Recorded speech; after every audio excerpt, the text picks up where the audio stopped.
Assalamualaikum warahmatullahi wabarakatuh.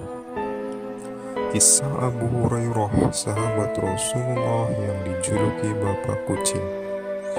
Siapa yang tak kenal dengan nama Abu Hurairah?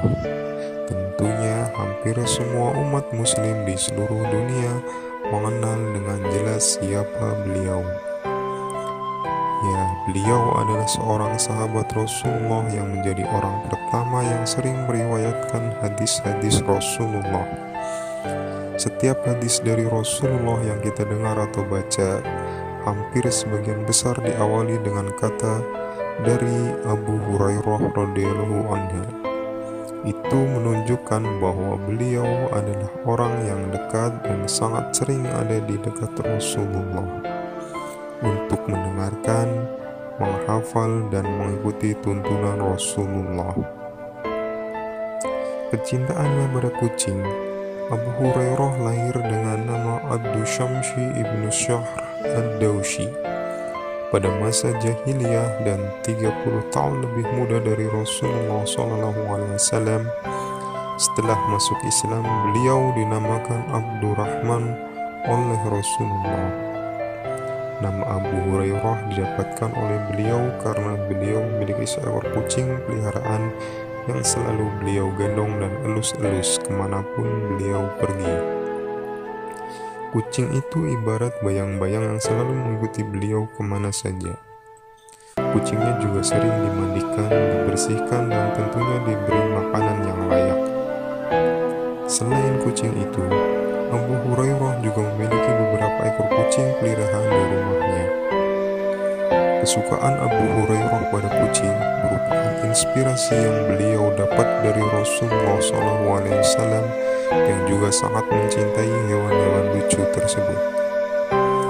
Karena kecintaannya pada kucing itulah kemudian Abdurrahman ini diberi julukan Abu Hurairah yang berarti bapak kucing.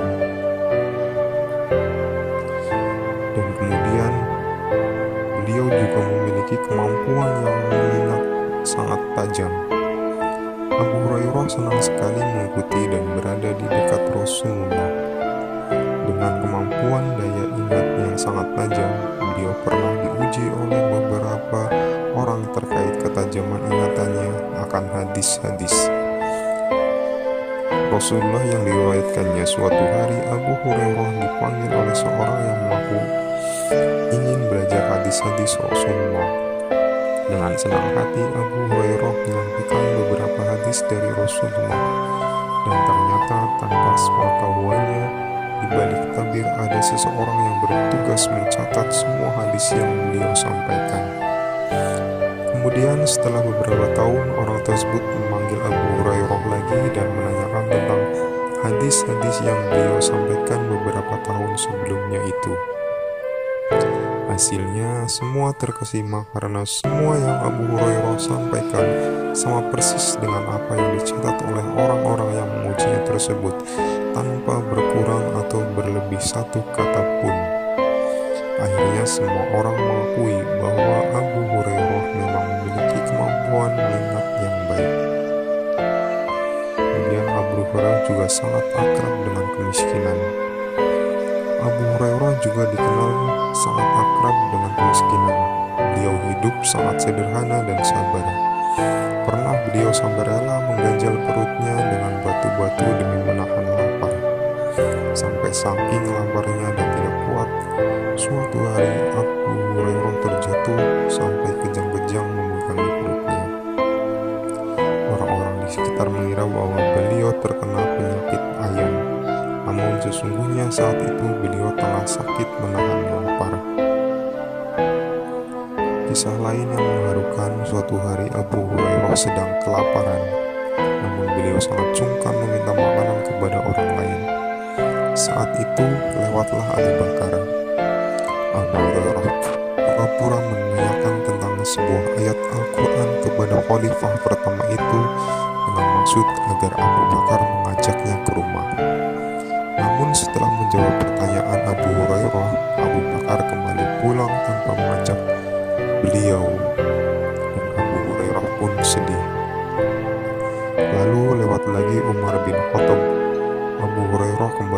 menanyakan satu ayat Al-Quran kepada khalifah kedua tersebut dengan maksud yang sama.